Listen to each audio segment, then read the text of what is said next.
ஹல்லேலூயா. கர்த்தர் உங்களை ஆசீர்வதிப்பாராக. கர்த்தருடைய வார்த்தையின் மேல் பசி தாகத்தோடு வந்திருக்கிற உங்களுக்கு அவர் வெளிப்பாட்டு வரங்களை தந்தருளுவாராக. கர்த்தர் தேவனுடைய பிள்ளைகளாகிய நாம் ஒவ்வொருவருக்கும் கொடுக்கக்கூடிய அதிகாரங்களை பற்றி, ஆளுகைகளை பற்றி, அதிகாரத்தை செயல்படுத்துகிற வல்லமை குறித்து நாம் தியானித்து கொண்டிருக்கிறோம். ஆண்டவர் வானத்திலும் பூமியிலும் சகல அதிகாரமுடையவர். பரலோகத்துக்கு ஏறெடுக்க செல்லும் முன்னால் அவர் சொன்ன ஒரு காரியம், வானத்திலும் பூமியிலும் சகல அதிகாரமும் என கொடுக்கப்பட்டிருக்கிறது. அவர் நித்திய பிதாவாய் இருந்த போதிலும், பிதாவாகிய தேவன் சர்வத்தையும் அவரை கொண்டு சிருஷ்டித்த போதிலும், நமக்காக பாவ நிவாரண பலியாக வருவதற்காக தன்னுடைய அதிகாரத்தையும் தன்னுடைய மகிமையையும் தன்னுடைய சர்வ வல்லமையும் பரலோகத்தில் வைத்துவிட்டு ஒரு மனிதனாய், சாதாரணமானவராய், நம்மை போல ஒருவராய் அவர் இறங்கி வந்தார். ஆனால் அவர் எந்த நேரம் சிலுவையில் சாத்தானின் தலையை நசுக்கினாரோ, உயிர் தெழுந்தாரோ, அது முதல் அவர் வானத்திலும் பூமியிலும் சகல அதிகாரமுடையவராய் மாறினார். தம்முடைய பிள்ளைகளுக்கும் அவர் அதிகாரத்தை கொடுத்தார். விசேஷமாக அவர் பரலோகத்துக்கு செல்வதற்கு முன்பாக தம்முடைய பிள்ளைகள் தான் விட்டு செல்லுகிற ஊழியத்தை செய்யும்படி அதிகாரம் கொடுத்து விட்டு சென்றார். அவருடைய பணி தொடர்ந்து இந்த பூமியில நடக்க வேண்டும் என்பதற்காக தம்முடைய அதிகாரத்தை நமக்கு கொடுத்து விட்டு சென்றார். எந்த ஒரு அதிகாரியும் டிரான்ஸ்ஃபரில் போனாலும் சரி, லீவில் போனாலும் சரி, அவருடைய பொறுப்புகளை உடன் அதிகாரிகளுக்கு கொடுத்து விட்டு தான், அந்த இன்ஸ்ட்ரக்ஷன்ஸ் எல்லாம் எதில் எப்படி செய்யணும் சொல்லிவிட்டு தான் அவன் செல்வான். அதுபோல ஆண்டவர் பரலோகத்துக்கு செல்லும்போது தம்முடைய பிள்ளைகளுக்கு தன்னுடைய அதிகாரங்களை பகிர்ந்து கொடுத்து, நீங்கள் இன்னென்ன மாதிரி செய்யுங்கள் என்று சொல்லி சென்றார்.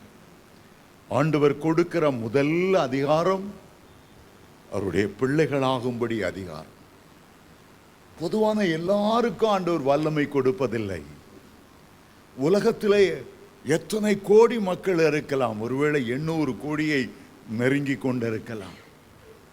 எல்லாருக்கும் அதிகாரத்தை கொடுப்பதில்லை, வல்லமை கொடுப்பதில்லை. அவருடைய இரத்தத்தால் மீட்கப்பட்டு அவருடைய பிள்ளைகள் ஆகி அவருடைய பெயர்கள் ஜீவ புத்தகத்தில் எழுதியிருக்கிறதோ அவர்களுக்குத்தான் இந்த அதிகாரம். மற்ற யாரும் பிசாசுகளை துரத்த முடியாது. மந்திரவாதிகள் ஒரு பிசாசை இன்னொரு பிசாசால அடக்கி வைப்பானே தவிர துரத்துகிற அதிகாரம் அவனுக்கு இருப்பதில்லை. ஆனால் கர்த்தருடைய பிள்ளைகளுக்கு அவர் கொடுக்கிற முதல் அதிகாரம் தேவனுடைய பிள்ளைகளாகிற அதிகாரம். இரண்டாவது அதிகாரம் பிசாசை துரத்துகிற அதிகாரம். மூன்றாவது அதிகாரம் குணமாக்குகிற அதிகாரம். இன்றைக்கு கர்த்தருக்கு சித்தமானால் உங்கள் மத்தியில் பிசாசை கட்டுகிற, அவனுடைய கிரியைகளை கட்டுகிற ஒரு அதிகாரத்தையும் கட்டவிழ்க்கிற அதிகாரத்தையும் குறித்து, இந்த 2 அதிகாரத்தை குறித்து இன்றைக்கு நான் பேச விரும்புகிறேன். அதற்கு முன்பாக ஒரு வசனத்தை நான் வாசிக்கிறேன். இந்த அதிகாரத்தை புரிந்து கொள்வதற்கு உங்களுக்கு ஏதுவாக இருக்கும். மார்க் எழுதின சுவிசேஷம் 13வது அதிகாரம் 34ஆம் வசனத்தை வாசிக்க விரும்புகிறேன். மார்க் எழுதின சுவிசேஷம் 13ஆம் அதிகாரம் 34ஆம் வசனம் 69ஆம் பக்கத்தில் இருக்கிறது. ஒரு மனுஷன் தன் வீட்டை விட்டு புறதேசத்துக்கு பிரயாணம் போக எத்தனிக்கும் போது, அதில் ஒரு மனுஷன் என்பது தன்னை குறித்து இயேசுவானவர் தன்னை குறித்தே விதமாய் எழுதுகிறார். ஒரு மனுஷன் தன் வீட்டை விட்டு, இந்த உலகத்தை விட்டு புறதேசத்துக்கு பிரயாணம் போக எத்தனிக்கும் போது, பரலோக தேசத்துக்கு போக புறப்படும் போது, தன் ஊழியக்காரருக்கு அதிகாரம் கொடுத்து பரலோகத்தில் பிதாவினுடைய வலது பார்சத்தில் அவர் உட்கார போகிறார். அதற்கு முன்பாக தம்முடைய பிள்ளைகளுக்கு, தம்முடைய சிஷ்யருக்கு, தம்முடைய ஊழியக்காரர்களுக்கு அதிகாரத்தை பகிர்ந்தளிக்கிறார். அவருடைய ஊழியம் பூமியில நடக்க வேண்டும். கர்த்தருடைய ராஜ்யம் இந்த பூமியில கட்டப்பட வேண்டும். பிசாசின் ராஜ்யம் நொறுங்கி விழ வேண்டும். அதற்காக அதிகாரத்தை அவர் கொடுத்து அவனவனுக்கு தன் வேலையையும் நியமித்து, ஒவ்வொரு ஊழியக்காரர்களுக்கும் நீ அப்போஸ்தல ஊழியம் செய், நீ மேய்ப்பனுடைய ஊழியத்தை செய், நீ சுவிசேஷனுடைய ஊழியத்தை செய், நீ போதகருடைய ஊழியத்தை செய், ஒவ்வொருவருக்கும் ஊழியத்தை நியமித்து விழித்திருக்கும்படி, காவல் காக்கும்படி கற்பிப்பான். விழித்திருந்து அந்த அதிகாரத்தை பயன்படுத்துங்க. சாத்தான் சபைக்குள்ளே, வீட்டுக்குள்ளே நுழைந்து விடாதபடி அந்த அதிகாரத்தை பயன்படுத்துங்கள். ஆகவே ஆண்டவர் இந்த அதிகாரத்தை பயன்படுத்தும்படி நமக்கு சொல்லி இருக்கிறார். இதை சொல்லி முடித்த பின்பு, அவர் உயிர்த்தெழுந்த பின்பு பரலோகத்துக்கு எடுத்துக்கொள்ளப்படுகிற போது ஒரு மேகம் அவரை எடுத்துக்கொண்டது. அவர் எடுத்துக்கொள்ளப்பட்டு வேதம் சொல்லுகிறது, பிதாவினுடைய வலது பார்சத்தில் உட்கார்ந்தார். வேதம் முழுவதிலும் ஏகப்பட்ட இடங்களில், மார்க்கு 16:18 வலது பார்சத்தில் உட்கார்ந்தார். எபிரேயர் 1:3 உன்னதமானவருடைய வலது பார்சத்தில் உட்கார்ந்தார். எபிரேயர் 8ஆம் அதிகாரம் 1ஆம் வசனம், 10ஆம் அதிகாரம் 12ஆம் வசனம், 12ஆம் அதிகாரம் 2ஆம் வசனம், பிதாவினுடைய வலது பார்சத்தில் வீற்றிருந்தார், வீற்றிருந்தார், வீற்றிருந்தார். அதுதான் அதிகாரங்கள் புறப்படுகிற, ஆளுகை செய்கிற இடம். அந்த அதிகாரம் பூமிக்குரிய அதிகாரம் மட்டுமல்ல, அந்த அதிகாரம் அண்ட சராசரங்களுக்கு உத்தரவுகளை பிறப்பிக்கிற அதிகாரம் உள்ள இடம் பிதாவினுடைய வலது பார்சம். அந்த வலது பார்சத்தில் எல்லா அதிகாரமும் உடைய, எல்லா துறைத்தனங்கள், அதிகாரங்கள், இப்பிரபஞ்சத்தின் லோகாதிபதிகளுக்கு மேலான ஒரு இடத்துல அவர் அமர்ந்தார். அதுதான் அகில உலகத்தின் ஆட்சி பீடம். நட்சத்திரங்கள் மண்டலமானாலும், தேவதூதர்கள் மண்டலமானாலும், வானத்தில் உள்ள கேராபீன்கள் சேராபீன்கள் மண்டலமானாலும், பூமியானாலும், பூமிக்கு கீழே கீழே பாதாள உலகமானாலும், அவைகளுக்கெல்லாம் ஆட்சி பீடம் அந்த பிதாவுடைய சிங்காசனத்தின் வலது பார்சம்.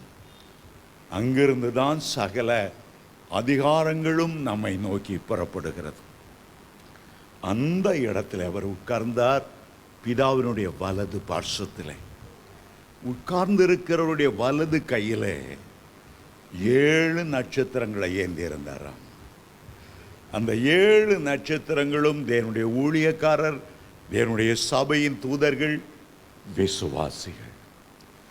அவர் பிதாவினுடைய வலது பார்சத்தில் வீற்றிருக்கிறார். அவருடைய வலது கரத்தில் தேவனுடைய பிள்ளைகள், ஊழியர்கள் காணப்படுகிறார்கள். அதுதான் அதிகார பீடம். எபேசியர் 2:7 அதிகாரத்தில் பிதாவாகிய நம்மை கிறிஸ்துவுடனே எழுப்பி அவரோடு கூட உன்னதங்களில் வீற்றிருக்கும்படி செய்கிறார். கிறிஸ்துவனுடைய உயிர்த்தெழுந்த வல்லமை ஒவ்வொரு விசுவாசியும் உயிர்ப்பித்து, ஆவிக்குரிய பிரகாரமாக நாம் பூமியில் இருந்தாலும் ஜெப நேரங்களிலே ஆவிக்குள்ளாக நம்மை எழுப்பி கிறிஸ்துவனுடைய வலது பார்சத்தில் அவரோடு கூட உட்காரும்படி செய்தார். ரொம்ப ஆழமான ஒரு ரகசியம். பிதாவானவர் அண்ட சராசரத்தை உருவாக்கினவர். அவருடைய வலது பார்சத்தில் வீற்றிருக்கிற இயேசுவுக்கு வானத்திலும் பூமியிலும் சகல அதிகாரம் உடையவர். அவருடைய வலது கரத்தில் அவர் இருந்த அதே சிங்காசனத்தில் ஜெப நேரங்களில் நாம் இருந்து நம்முடைய அதிகாரங்களை செயல்படுத்த வேண்டும் என்று விரும்புகிறார். ஆகவேதான் உன்னதங்களிலே அவரோடு கூட வீற்றிருக்கும்படி செய்கிறார். வெளிப்படுத்தல் 3:21 வாசிக்கும் போது, நான் ஜெயங்கொண்டு பிதாவினுடைய சிங்காசனத்தின் வலதுபுறத்தில் வீற்றிருக்கிறது போல ஜெயங்கொள்ளுகிறவன் எவனோ அவனும் என்னுடனே என்னுடைய சிங்காசனத்தில் வீற்றிருக்கும்படி அருள் செய்வேன். எப்போது தேவனுடைய பிள்ளைகள் பிதாவோடு குமாரனோடு அதே சிங்காசனத்தில் வீற்றிருக்க வேண்டும் என்பதை குமாரன் விரும்புகிறார். கொலோசியர் 3:1 நீங்கள் கிறிஸ்துவுடனே கூட எழுந்ததுண்டானால் பாவத்துக்கு மரித்து நீதிக்கென்று பிழைத்திருக்கும்படி நாம் எழுந்திருக்கிறோம். ஞானஸ்நானத்தில் கிறிஸ்துவோடு அடக்கம் பண்ணப்பட்டு அவருடைய உயிர்த்தெழுதலின் வல்லமையினால் நாம் எழுந்திருக்கிறோம். பாவ சேற்றிலிருந்து பரிசுத்தமுள்ள தேவனோடு நாம் எழுந்திருக்கிறோம். நீங்கள் கிறிஸ்துவுடனே கூட எழுந்ததுண்டானால் மேலான விலை தேடணுமா? எதை தேடணுமா? கிறிஸ்து பிதாவினுடைய வலது பார்சத்தில் வீற்றிருக்கிற அந்த மேலான இடத்தை. உங்களுடைய குடும்பத்தில் உள்ள பிரச்சனைகள் மேல் நீங்கள் ஆளுகை செய்ய வேண்டியதானாலும், உங்களுக்கு எதிராக இருக்கிற அதிகாரிகளுக்கு விரோதமாய் நீங்கள் ஆளுகை செய்வதானாலும், உங்களுடைய தரித்திரத்தின் மேல் நீங்கள் ஆளுகை செய்ய வேண்டுமானாலும், உங்களுடைய குடும்பத்தில் இருக்கிற எல்லா பிரச்சனைகள் மேலும் நீங்கள் ஆளுகை செய்ய வேண்டுமானாலும், அந்த கிறிஸ்துவுடைய வலது பார்சத்தில் உள்ள அந்த மேலான இடத்தை நாடுங்கள். ஏனென்றால் அதுதான் அண்ட சராசரங்களுக்கு நீங்கள் அதிகாரத்தை செலுத்துகிற ஒரு இடம். ஹோவெல் ரீஸ் என்ற ஒரு பக்தன் இருந்தார். இங்கிலாந்தில் நல்ல ஜெப வீரர். அந்த நேரம் ஜெர்மனி தேசத்துக்கும் இங்கிலாந்து தேசத்துக்கும் பயங்கர போர் நடந்து கொண்டிருந்தது.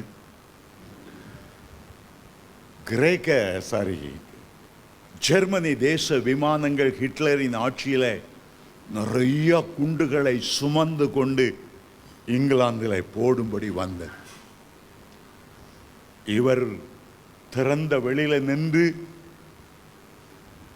அந்த எதிரிகளின் விமானம் குண்டுகளை தாங்கி இங்கிலாந்து தேசத்துக்குள்ளே வரப்போவதை பார்த்தார். ஒரு நிமிடத்தில் அந்த பிதாவினுடைய வலது பார்சத்தில் உட்கார்ந்து இருக்கிறதை போல ஒரு பயங்கர அதிகாரத்தோடு, விமானங்களே இயேசுவின் நாமத்தில் திரும்பி செல்லுங்கள், அதிகாரத்தோடு உத்தரவிட்டார். அவர் பார்த்து கொண்டே இருக்கிறார். அந்த விமானங்கள் டக் என்று திரும்பின. ஏன் திரும்புகிறது, எப்படி திரும்புகிறது, அந்த விமானிகளுக்கு தெரியவில்லை.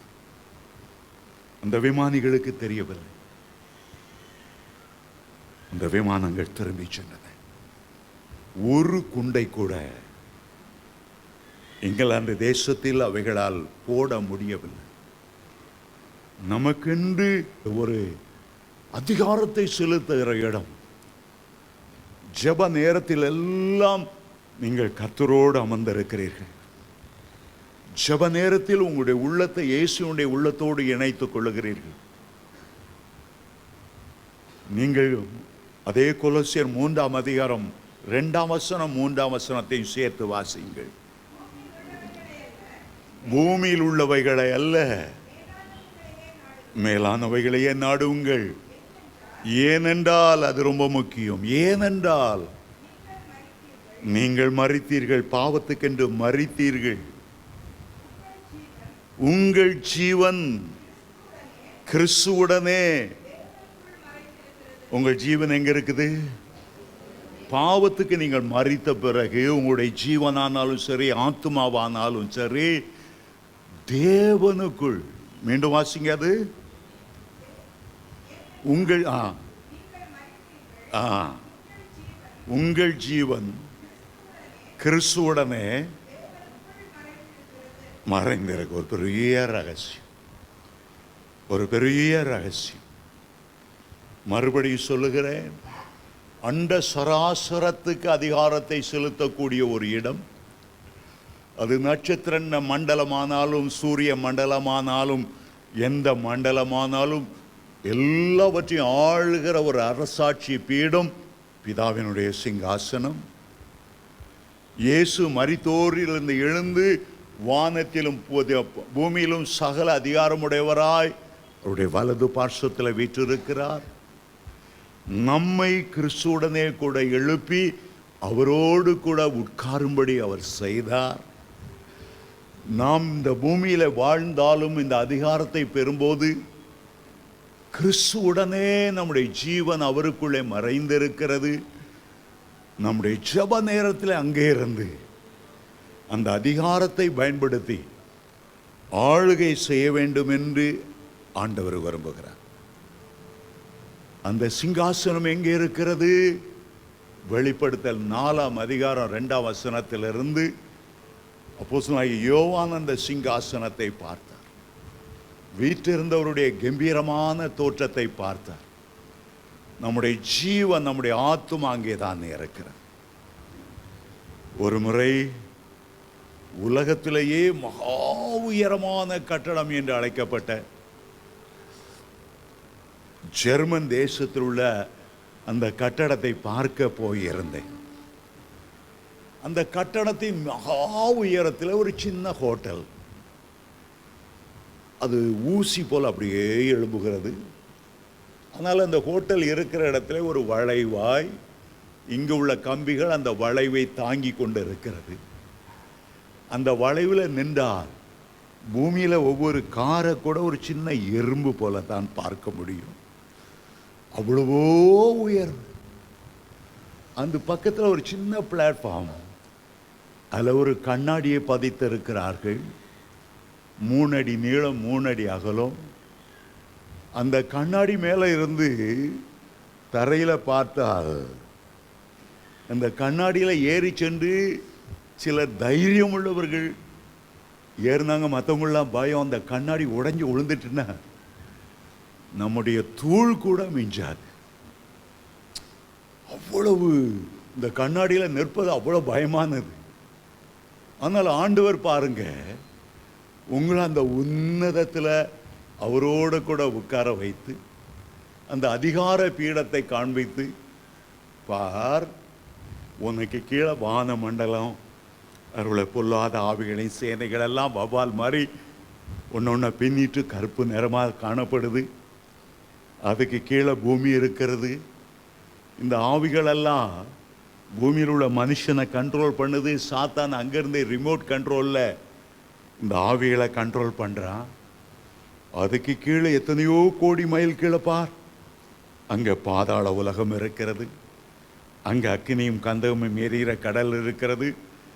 நான் உனக்கு அதிகாரத்தை கொடுத்து மேலே இருக்கிற நட்சத்திர மண்டலமானாலும் வான மண்டலமானாலும் பூமி மண்டலமானாலும் பாதாள மண்டலமானாலும் அவைகளுக்கு மேலாக நீங்கள் அதிகாரம் செலுத்தும்படியான அந்த பெரிய கிருபை உங்களுக்கு கொடுத்திருக்கிறேன். இதை எண்ணி பார்க்க முடியாத அளவு ஆண்டவர் நம்ம எவ்வளவு மேன்மைப்படுத்தி எவ்வளவு அதிகாரம் கொடுத்திருக்கிறார்.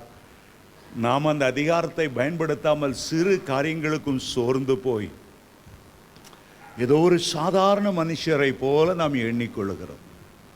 கர்த்தருடைய பிள்ளைகளாகிற அதிகாரம் எவ்வளவு பெரியது!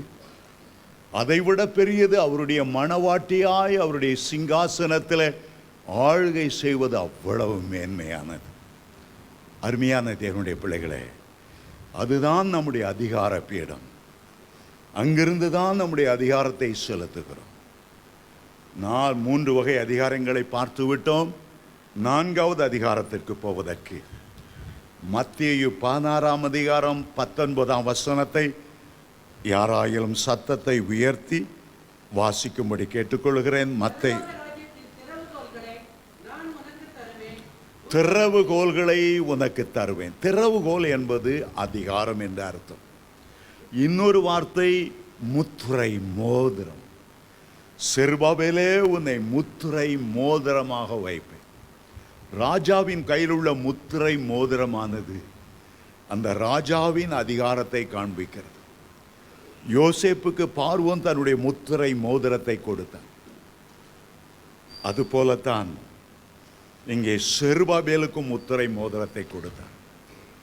திறவுகோல் என்றாலும் சரி, முத்திரை மோதிரம் என்றாலும் சரி, அது கர்த்தர் தருகிற ஆளுகையை குறிக்கிறது. பரலோக ராஜ்யத்தின் திறவுகோல்களை நான் உனக்கு தருவேன். வாசிங்க. பூலோகத்திலே நீ கட்டுகிறது எதுவோ, சில காரியங்களை நம்ம பூமியில கட்டினா அது செயல்படாமல் போகும் என்று பரலோக தேவன் ஆணையிடுகிறபடியால் அது பரலோகத்திலும் கட்டப்பட்டிருக்கும். சில காரியங்களை நாம் கட்டித்தான் ஆக வேண்டும். பிசாசின் கிரியைகள் நம்முடைய குடும்பத்தில் நுழைந்து சமாதானத்தை கெடுக்காதபடி இயேசுவின் நாமத்தில் அவர் கொடுத்திருக்கிற அதிகாரத்தின்படியே நாம் கட்டித்தான் ஆக வேண்டும். கட்டுவதற்கு ஆண்டவர் 3 விசேஷ கிருபைகளை கொடுத்திருக்கிறார். ஒன்று இயேசுவின் நாமம், 2வது வேத வசனம், 3வது பரிசுத்தாவின் வல்லமை. இவைகளை கொண்டு சாத்தானுடைய கிரியைகளை நாம் அழிக்கும்படி அழைக்கப்பட்டிருக்கிறோம். சில கிராமங்களுக்கு போனால் அந்த கிராமத்தில் எல்லை தெய்வங்கள் என்று நிறுத்தி இருப்பார்கள்.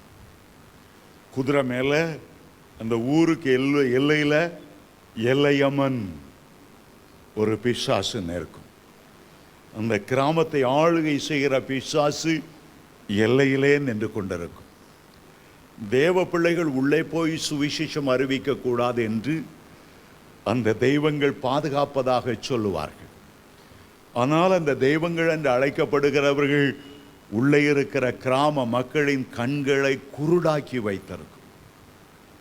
பிரபஞ்சத்தின் லோகாதிபதி சுவிசேஷம் ஜனங்களுக்கு அறிவிக்க முடியாதபடி அவைகளின் கண்களை குருடாக்கி வைத்திருக்கிறது.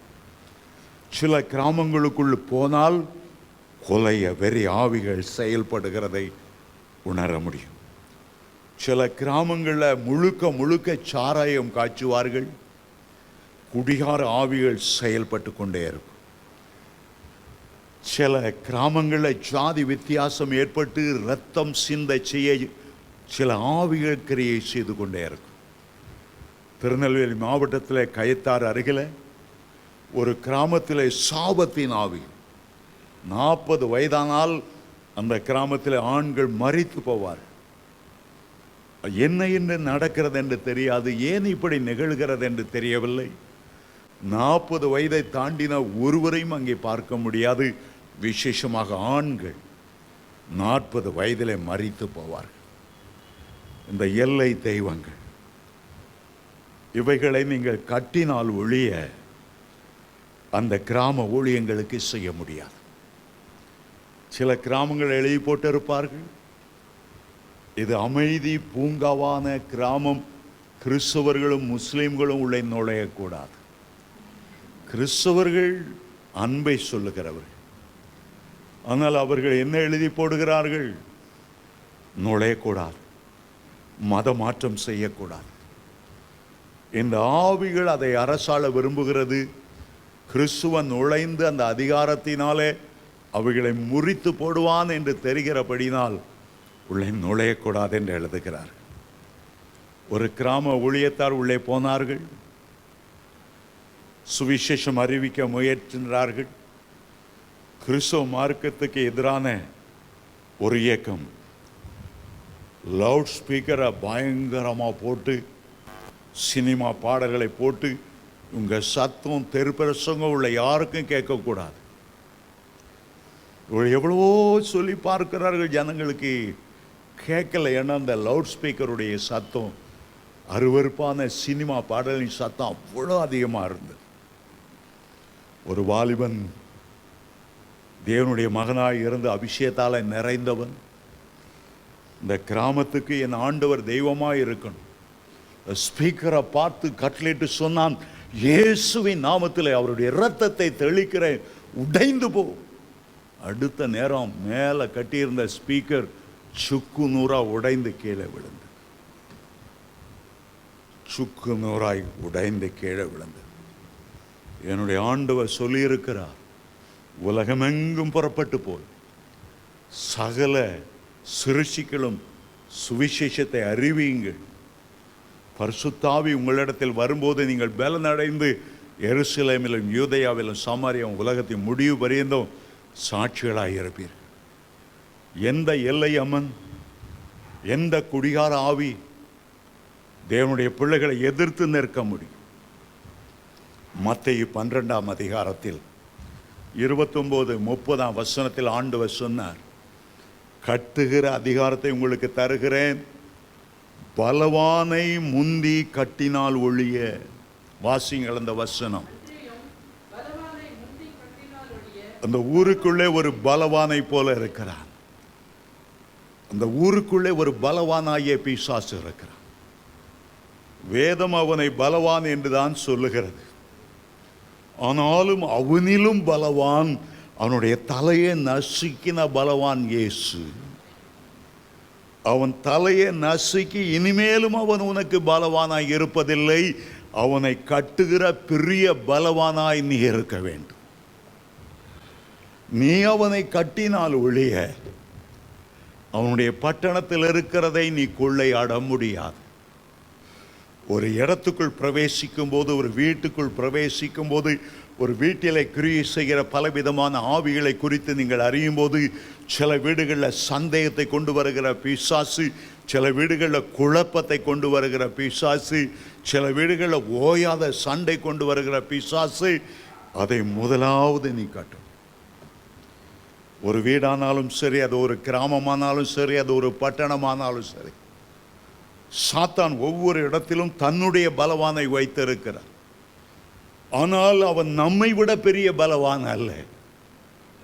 அவன் ஏற்கனவே தோற்கடிக்கப்பட்டவன், ஏற்கனவே தலை நசுக்கப்பட்டவன், ஏற்கனவே தன்னுடைய அதிகாரங்கள் பிடுங்கப்பட்ட நிலைமையில நிர்பாணியாய் நிற்கிற ஒரு நிலைமை. அந்த பலவானை முந்தி கட்டுங்கள். உடைய மேல் அதிகாரியுடைய வாழ்க்கையில் சில எரிச்சலின் ஆவிகள் உங்களை கண்டு பொறாமைப்படுகிற ஆவி, சில ஆவிகள் உங்களுடைய ப்ரமோஷனை தடுத்து கொண்டிருக்கும்போது அந்த அதிகாரி மூலமாய் கிரியை செய்கிற ஆவிகள், சிலர் நீங்கள் தொழிலில் நஷ்டமடைய வேண்டும் என்று உங்களுக்கு எதிராக ஏவி விடப்பட்ட ஆவிகள், தரித்திரத்திலும் வறுமையிலும் கடன் பிரச்சனையிலும் நீங்கள் தவிக்கும்படி பல ஆவிகள் உங்களுக்கு விரோதமாய் எழும்பி இருக்கக்கூடும். உங்களுடைய அதிகாரத்தை உணர்ந்து கொள்ளுங்க. உங்களுடைய அதிகாரி உங்கள் மேலே எரிச்சலாக இருக்கும்போது உங்களுடைய உள்ளத்தில் சொல்லுங்க, ஏ அதிகாரியே, உன்னோடு இருக்கிற குட்டி சைத்தான்களை போல அல்ல என் ஆண்டவர். என் ஆண்டவர் பெரியவர், சர்வ வல்லமை உள்ளவர். நீ தேவனுடைய மனிதனாகி என்னை எதிர்த்து நின்றால் நீ நொறுங்கி போவாய். அந்த கல் எவன் மேல் விழுமோ அவன் நொறுக்கப்பட்டு போவான். அதிகாரத்தோடு கட்டளையிடுங்க. உங்களுடைய பிரச்சனைகள் மேல் கட்டளையிடுங்க. இயேசு கடலையும் காற்றையும் அதட்டினது போல அந்த கடல் ஒரு பலவானாய் இருக்க முடியாது, அந்த காற்று ஒரு பலவானாய் இருக்க முடியாது. அவைகள் அடங்கியே தீர வேண்டும். அவைகள் அடங்கியே தீர வேண்டும். அருமையான தேவனுடைய பிள்ளைகளே, எந்த ஆவி ஒரு மனுஷனை வழி நடத்தினாலும் அந்த ஆவியின் மேல் உங்களுக்கு அதிகாரம் உண்டு. மரண தருவாயில் இருக்கிறார். சில ரொம்ப வயதான காலத்தில் 80 வயசில் ஆண்டவர்கிட்ட போனால் போதும் இருக்கும். ஆனால் சிலர் 30 வயதில், வாலிப வயதில் திருமணமாகி பிள்ளைகளாக இருக்காங்க, மரண கட்டில் இருக்காங்க. குடும்பத்துக்கு செய்ய வேண்டிய கடமைகளை செய்யாமல் அவன் மரித்து போவானோ? பிள்ளைகளுக்கு, மனைவிக்கு செய்ய வேண்டிய கடமைகளை செய்யலையே, இந்த குடும்பம் என்ன நிலைமையாகும்? இந்த மரணத்தின் அதிபதியை கடிந்து கொள்ளுங்க. ஏனென்றால் எபிரேயர் 2:14 சொல்லுகிறது, மரணத்தின் அதிபதியான பிசாசை தன்னுடைய மரணத்தினால் அழிக்கும்படிக்கும் ஜீவ காலமெல்லாம் மரண பயத்தினாலே சிக்குண்டு தவிக்கிறவர்களுக்கு அவர்கள் உதவி செய்யும்படியாக இயேசு மரணத்தை ருசி பார்த்தார். தேவனுடைய பிள்ளைகளுக்கு மரண ஆவியின் மேல் அதிகாரம் உண்டு, மரணத்தின் அதின் மேல் அதிகாரம் உண்டு. ஏனென்றால் வெளிப்படுத்தல் 1:18 ஆண்டவர் சொல்லுகிறார், பயப்படாதே, மரணத்துக்கும் பாதாளத்துக்கும் உரிய திறவுகோல்களை உடையவராயிருக்கிறார். ஆண்டவர் மரணம் அடைந்த உடனே பாதாளத்துக்கு இறங்கினார், பிசாசை சந்தித்தார், மரணத்தின் அதிபதியை சந்தித்தார். அவனுடைய கையிலிருந்து திறவுகோல்களை பிடுங்கி ஜெயங்கொண்டவராய் சொன்னார், பயப்படாதே, மரணத்துக்கும் பாதாளத்துக்கும் திறவுகோல்களை உடையவராயிருக்கிறேன். பிசாசுக்கு தேவனுடைய பிள்ளைகளுடைய மரணத்தின் மேல் அதிகாரம் இல்லை. உங்களுக்கு அதிகாரம் இருக்கிறது, உங்களுக்கு அதிகாரம் இருக்கிறது. 149 சங்கீதம் 7-8 வசனத்தை யாராயிலும் வாசிக்கும்படி கேட்டுக்கொள்ளுகிறேன். அந்த பலவானை கட்டுகிற அதிகாரத்தை உங்களுக்கு கொடுத்திருக்கிறார்.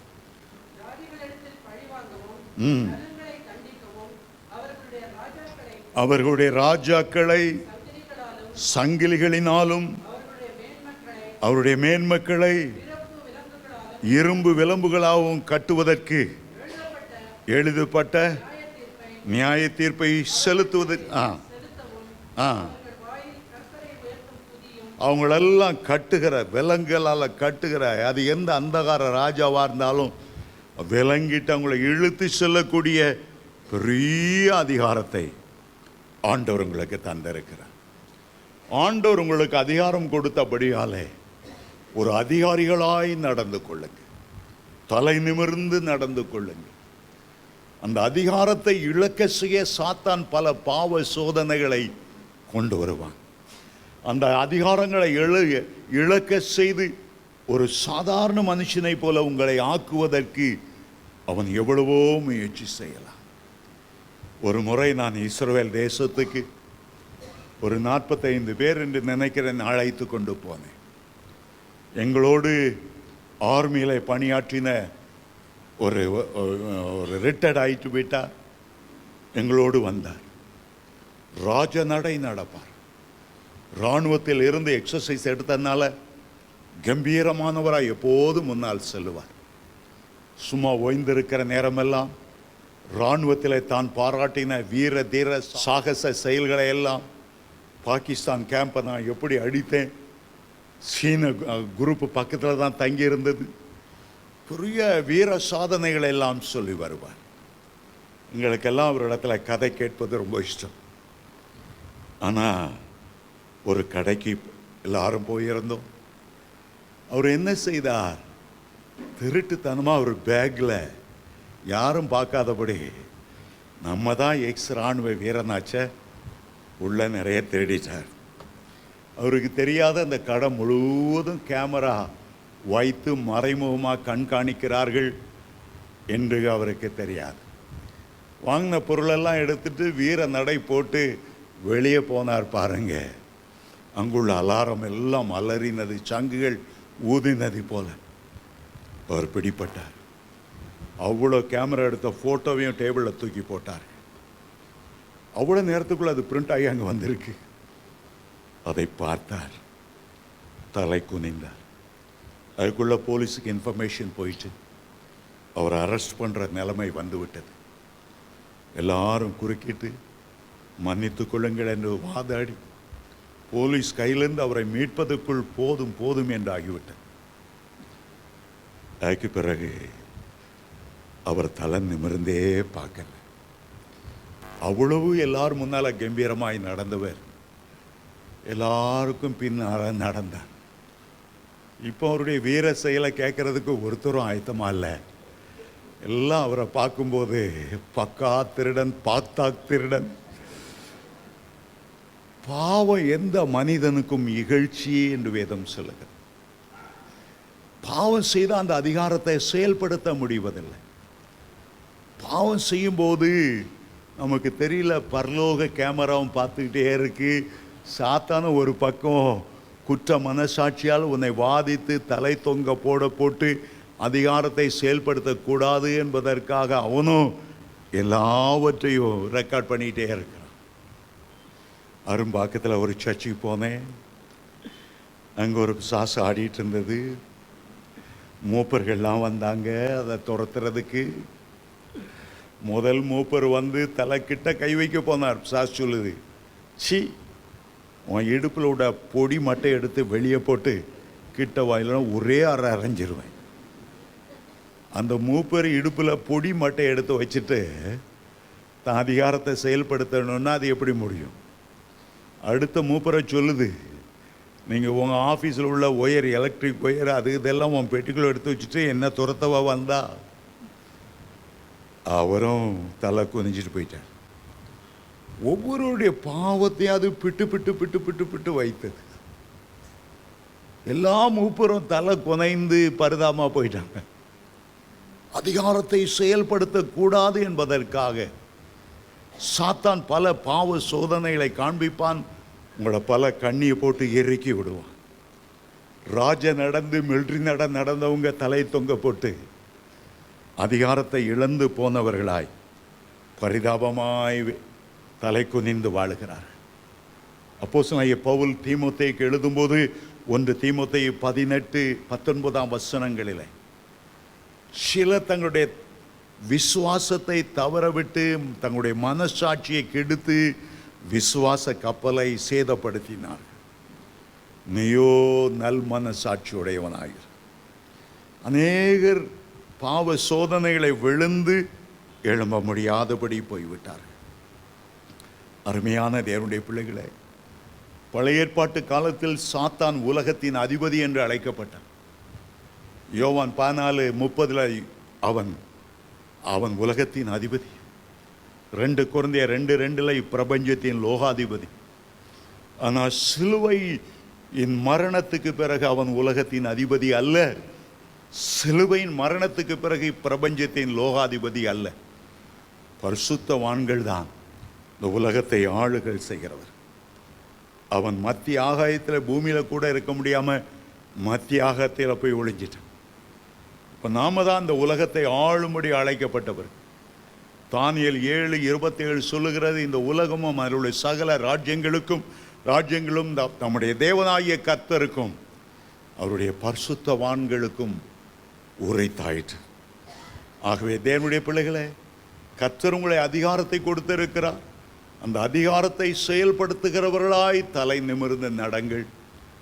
சாத்தானை, அவனுடைய கிரியைகளை கட்டுகிற அதிகாரத்தை உங்களை கொடுத்திருக்கிறார். இன்னும் 10 நிமிஷம் இருக்கு. கட்டவிழ்க்கிற அதிகாரத்தை குறித்து நான் பேச விரும்புகிறேன். அடுத்த 10 நிமிடங்கள் மீண்டும் மத்தேயு 16:19 வாசிக்கும்படி கேட்டுக்கொள்ளுகிறேன். கட்டுகிற அதிகாரம், கட்டவிழ்க்கிற அதிகாரம். ஒரு நல்ல உதாரணத்தை சொல்லக்கூடுமானால், இயேசு இந்த உலகத்தில் இருந்தபோது ஒரு ஆலயத்துக்கு வந்திருந்தார். கர்த்தருடைய ஆலயம் பிரசங்கிக்க வந்திருந்தார். ஒரு பெண்ணை கூர்ந்து பார்த்தார். 18 வருடமாய் சாத்தான் கட்டியிருந்த இந்த ஆபிரகாமின் குமாரத்தியை கட்டவிழ்க்க வேண்டியதில்லையா? விடுதலையாக்க வேண்டியதில்லையா? லூக்கா 13:16 அவர் சொல்லுகிறார், சாத்தான் கட்டியிருந்த இந்த பெண்ணை எப்படி சாத்தான் கட்டினான் நமக்கு சொல்லப்படவில்லை. நான் எண்ணுகிறேன், அவள் பூமியையே பார்த்து கொண்டிருந்தபடியால், உலகத்துக்குரியவைகளையே தேடினபடியால், பரலோகத்தை பார்த்து பரமண்டலங்களில் இருக்கிற எங்களுடைய பிதாவே, பரலோக சிங்காசனத்தில் இருக்கிற தேவனை பார்க்காமல், வலதுபுறம் இருக்கிற இயேசுவை பார்க்காமல், நித்திய வாசஸ்தலங்களை பார்க்காமல், உலக வாழ்க்கைக்கு பிறகு இருக்கிற ஜீவ கிரீடம், நீதியின் கிரீடத்தை பார்க்காமல், உலக சிந்தையாவே இருந்து எண்ணத்தை புசிப்போம், எண்ணத்தை உடுப்போம், இன்னைக்கு என்ன காலையில் டிஃபன் செய்வது, மத்தியானத்தில் என்ன மீன் செய்வது, இதையே யோசித்து உலக காரியங்களையே தேடி உலகத்தை பார்த்தனால சாத்தான் நல்லா பூமியை பாருன்னு முதுக வளைச்சி மேலே குதிரை ஏறி உட்கார்ந்துக்கிட்டான். 18 வருஷமா அந்த அம்மாவை சவாரி செய்து கொண்டு வந்து எல்லாரும் அவளை கூனி என்று எண்ணினார்களே தவிர சாத்தானுடைய கட்டு என்று பார்க்கவில்லை. எல்லாரும் அவளை அற்பமாய் பார்த்தார்களே தவிர, அவள் ஆபிரகாமின் குமாரத்தி என்றோ, தேவ சாயலை உருவாக்கப்பட்டவள் என்றோ, தேவன் தம்முடைய ரூபத்தை கொடுத்திருக்கிறார் என்றோ, அவள் விடுதலையாக்கப்பட வேண்டியவள் என்றோ யாரும் பார்க்கவில்லை. அந்த ஆலயத்தினுடைய ஜெபாலயத்தின் தலைவன் ஒரு seventh day Adventist. Seventh day Adventist தான், 7ஆம் நாள் ஓய்வு நாள்கள் தான் இயேசுவை பரிதாபமாக சிலுவையில் கொன்னவன். இயேசு கட்டவிழ்க்க வந்தபோது அவனுக்கு கோபம் வந்தது. மற்ற 6 நாட்கள் உண்டு, இந்த 7th டேயில் வந்து தான் விடுதலையாக்கணுமா? இன்னும் 2-3 நாள் அவள் கட்டில இருக்கலாமே, திங்கக்கிழமை இல்லை ஞாயிற்றுக்கிழமை வந்து விடுதலையாக்கி இருக்கலாமே, ஏன் இந்த 7th டேயில் வந்து கட்டவிழ்க்கிறீங்க? கோபப்பட்ட ஆண்டவர் சொன்னார், மாயக்காரனை, ஓய்வு நாளில் உன் குதிரையாது கழுதையாது ஒரு குழியில் விழுந்தா என்னை தூக்கி விட மாட்டாயா? ஒரு மாட்டை பார்க்கிலும் ஆட்டை பார்க்கிலும் மனிதன் எவ்வளவு விசேஷித்தவன். அவன் கட்டு அவிழ்க்கப்பட்டே தீர வேண்டும். ஆண்டவர் அவருடைய கட்டை அவிழ்த்தார். சிலருக்கு சுகவீன கட்டு இருக்கும். மார்க்கு 16:18 சொல்லுகிறது, வியாதிஸ்தர் மேல் கைகளை வையுங்கள், இந்த கட்டு உடைந்து போகும், அவர்கள் சொஸ்தமாவார்கள். சில ஊழியக்காரங்க இருப்பாங்க, அவங்களுடைய ஊழியமே பூச்சாண்டி காட்டுறது. என்ன பூச்சாண்டி காட்டுவாங்க? உங்க வீட்டுக்கு விரோதமாக யாரோ சூனியம் செய்யிட்டாங்க, ஒரு ஆலமரத்து பொந்தில்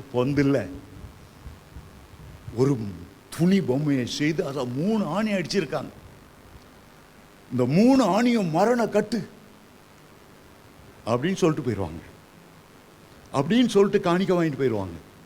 ஐயா பிரசங்கியார, எந்த ஆலமரம், அது எந்த பொந்து, அது எந்த 3 ஆணி, நீயே அதை எடுக்கக்கூடாது, அது சொல்ல மாட்டான். மனுஷனா கட்டு இருக்கு, உங்க வீட்டில் 4 கட்டு இருக்கு, 10 கட்டு இருக்கு, யாராவது கட்டு இருக்குன்னு இப்படி உங்களை மாய்மாலம் பண்ணி உங்களை அடிமைத்தனம் பண்ணியிருந்தாங்கன்னா அவங்கள சட்டை பிடிங்க. வெளிப்பாடு கொடுத்தீங்கல்ல, கட்டை அவிழ்க்காம போவாதுங்க, வீட்டை விட்டு வெளியே போக விட மாட்டேங்க. கட்டு இருக்குன்னு சொல்றதுக்கா ஒரு ஊழியக்காரன், கட்டை அவிழ்க்கிறதுக்கெல்ல ஒரு ஊழியக்காரன். அருமையான தேவனுடைய பிள்ளைகளே, கட்டு அவிழ்க்கிற அதிகாரத்தை நீங்கள் பெற வேண்டும் என்றால் நீங்கள் ஒரு அக்கினியாய் வாழும்போது, ஷாத்ராக் மேஷக் மேல ஒரு அக்கினி இருந்தது. உலக அக்கினி சூளையில் போடப்பட்ட போது அவங்க மேல இருந்த அக்கினி பெரியதாய் இருந்தபடியால் அவளை கட்டு இருந்த அவ்வளவு கட்டுகளை அருந்தது. அவனுடைய வஸ்திரத்தின் மேல் அக்கினி பலம் கொள்ளவில்லை. அக்கினிக்கு கூட எங்கேயோ மூளை இருக்கு, எதை எரிக்கணும் எதை எரிக்கக்கூடாது. இந்த கட்டுகளை மாத்திரம் எரித்தது. அவர்கள் விடுதலை உள்ளவர்களாய் விளங்கினார். இந்த கட்டை விழுக்கிற ஊழியத்தில் செல்லும்போது உங்களுக்கு தேவனுடைய அக்கினி மிகவும் அவசியம். தேவனுடைய அக்கினி அபிஷேகம் எப்போதும் உங்களோட இருக்கும். எப்போதும் ஆவியில் நிரம்பி அந்நிய பாஷை பேசிக்கொண்டே இருக்கும்போது கட்டப்பட்டிருக்கிற எல்லா மனிதரையும் விடுதலையாக்கும்படி அந்த அபிஷேகம் உங்களுக்குள்ள பலமாய் இறங்கும்.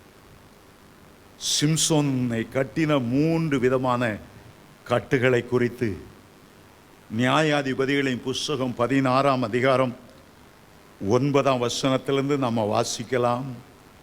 9ஆம் வசனத்தில், நெருப்புப்பட்ட நூல் போல அந்த கட்டுகள் எரிந்தது, அவன் தன்னை விடுவித்துக் கொண்டான். நெருப்பு என்பது அபிஷேகத்தினால கட்டுகள் எரிக்கப்படுவதை காண்பிக்கிறது. அதுக்கு பிறகு 12ஆம் வசனத்தை வந்தா, இன்னொவனை கட்டுகிறார்கள், அங்கே நெருப்பு வரல, ஆனால் அவன் தன்னுடைய பலத்தினாலே தன்னை விடுவித்துக் கொண்டான். அக்கினி போயிடுச்சு. 3ஆம் தடவை வந்து கட்டுறத 14ஆம் வசனத்தில் வாசிக்கிறோம். அங்கேயும் அக்கினி இறங்கல. ஆண்டவர் அவனை விட்டு விலகினதை அவன் அறியாமல் இருந்தான். அக்கினியான அபிஷேகம் அவனை விட்டு நீங்கினதை அறியாமல் இருந்தான். பல வருஷத்துக்கு முன்னால ஒரு சம்பவத்தை கேள்விப்பட்டேன். பாஸ்டர் ராஜாமணி என்று செம்பியத்தில் ஊழியம் செய்கிற ஒரு தேவ மனிதன் இந்த கதையை இந்த இடத்தில் சொன்னார். கட்டுகளை அவிழ்க்க சரியான அக்கினி அபிஷேகம் பெற்ற ஒரு ஊழியக்காரர் இருந்தாராம். ஒரு பெண்ணுக்கு பல கட்டுகள் பிசாசு பிடித்து ஆடிக்கொண்டிருந்தது. இவர் அந்த தெருவுக்குள்ளே போகும்போதே தூரத்தில் அந்த வீட்டில் அல்லறினது பிசாசு. ஐயோ, தேவ மனிதன் வருகிறான், அக்கினியாய் வருகிறான். அந்த தெருவுக்குள்ள நுழைஞ்ச உடனே தூர வீட்டில் இருந்து அது விலகிட்டு ரொம்ப சந்தோஷப்பட்டார். அவளை ஆண்டவருக்குள்ளே நடத்தவில்லை, விடுதலையாகிவிட்டது. சந்தோஷமாய் காணிக்கை வாங்கிவிட்டு போய்விட்டார். 2 வருடங்கள் கழிந்தது. மீண்டும் அவரை அழைத்தார்கள். நீங்க துரத்துனீங்களே, அதே பெண்ணுக்கு ஆவி பிடித்திருக்கிற வாருங்கள். இவர் தெருவிலே நுழைந்தார். இந்த பெண்ணுடைய வீட்டுக்கு போனார். அது ஆடிக்கொண்டிருந்தது. முழங்கால் படிக்கிட்டு 1 மணி நேரம் கதறி ஜெபித்தார். அப்பொழுது அந்த ஆவி நான் போகிறேன் என்று விலகி ஓடினது. இவர் அந்த பெண்ணை இயேசுக்களை வழி நடத்தவில்லை, காணிக்கை வாங்கி போட்டுவிட்டு போய்விட்டார். இன்னும் 2 ஆண்டுகள் கழிந்தது. திரும்ப அவரை அழைத்தார்கள். அதே பெண்ணுக்கு திரும்ப ஒரு கட்டு. இவர் போனார். அந்த பிசாசு சொன்னது, முதல் தடவை வரும்போது உனக்குள்ளே அக்கினி பற்றி எரிந்து கொண்டிருந்தது, பலத்த அபிஷேகம் இருந்தது. நீ தூரத்தில் வரும்போதே நான் ஓடிவிட்டேன், உன்னை எதிர்கொள்ள எனக்கு தைரியம் இல்லை. 2ஆம் தடவை வரும்போது உனக்குள்ள இயேசு இல்லை, உனக்கு அபிஷேகம் இல்லை, பண ஆசையினால் நீ உன்னை விட்டு போட்டாய். என்றாலும் நீ வந்து 1 மணி நேரம் கர்த்தரை நோக்கி கதறின போது உனக்கு துணை செய்யும்படி இயேசு வந்தார். இயேசு வருகிறதை பார்த்தேன், நான் விலகிவிட்டேன். ஆனால் இப்பொழுது நீ முழுக்க விபச்சார பாவத்திலே வாழ்ந்து கொண்டிருக்கிறாய். நீ என்னதான் தலைகளாய் நின்றாலோ இயேசு உனக்கு துணை வருவதில்லை. உனக்குள் இருந்த ஆவியானவர் விலகிவிட்டார். நீ கர்த்தருடைய ஆலயத்தை நீ தீட்டுப்படுத்தி விட்டாய், மரியாதையாய் போய்விடு. இந்த மனிதன் தலை குனிந்து கொண்டு வெளியே போய்விட்டான். அருமையான தேவனுடைய பிள்ளைகளே, உங்கள் கட்டுகளை அறுக்கிறது என்ன என்றால் அதுதான் அக்கினி, அதுதான் பரலோக அக்கினி. பரிசுத்த ஆவியானவர் தருகிற அக்கினி அபிஷேகம். மத்தேயு 3:11 வாசிக்கிறோமே, அவர் பரிசுத்த ஆவியினாலும் அக்கினியாலும் ஞானஸ்நானம் கொடுப்பார். லூக்கா 12:49 ஆண்டவர் சொன்னார், நான் பூமியின் மேல் அக்கினியை போட வந்தேன், அது இப்பொழுதே பற்றி எரிய வேண்டும் என்று விரும்புகிறேன். அருமையான தேவனுடைய பிள்ளைகளே, அந்த அக்கினி அபிஷேகத்தை எப்படியாவது பெற்றுக்கொள்ள. எலியா மேல பக்தி வைராக்கியத்தின் அக்கினி இருந்தது. அவருக்குள் பற்றி எறிந்த அக்கினி அதிகமாக இருந்தபடியால் அவரை வரவேற்க பரலோகத்திலிருந்து அக்கினியும் ரதமும் குதிரைகளும் இறங்கி வந்தது. அந்த அக்கினி ரதத்தை பார்த்து அவர் பயந்து ஓடவில்லை. உங்களுக்குள்ளே அந்த எலியாவின் மேலிருந்த அக்கினியை பார்க்கிலும் 1000 மடங்கு அக்கினியாய் இருக்கும்போது எல்லா கட்டுகளையும் அறுக்கத்தக்க தெய்வீக அபிஷேகத்தை பெற்றுக்கொள்வீர்கள், தெய்வீக வல்லமையை பெற்றுக்கொள்வீர்கள். கர்த்தர் அந்த அதிகாரத்தை உங்களுக்கு தந்திருக்கிறார். அதிகாரம் உள்ளவர்களாய் வாழுங்கள். எந்த நிலைமையில் அந்த அதிகாரத்தை விற்று போடாதிருங்கள். நம்முடைய தேசம் பலவித கட்டுகளால் நிரம்பின ஒரு தேசம், விக்கிரக கட்டுகள் நிறைந்த ஒரு தேசம், மந்திரவாதிகள் நிரம்பி இருந்து மரண கட்டுகளை ஜனங்கள் மேல் ஏவுகிறார்கள். பிசாசானவன் ஜனங்களை கட்டி வைத்திருக்கிறார். கட்டவிழ்க்க வேண்டிய அபிஷேகம் உங்கள் மேல இருக்கிறது. தந்தை பெர்க்மன்ஸ் பாடினார், கட்டப்பட்ட மனிதரெல்லாம் கட்டவிழ்க்கப்பட வேண்டும், கட்டவிழ்க்கப்பட வேண்டும். அந்த கிருபையும் அக்கினியும் கர்த்தர் உங்களுக்கு தந்தருள்வாராக. எழுந்த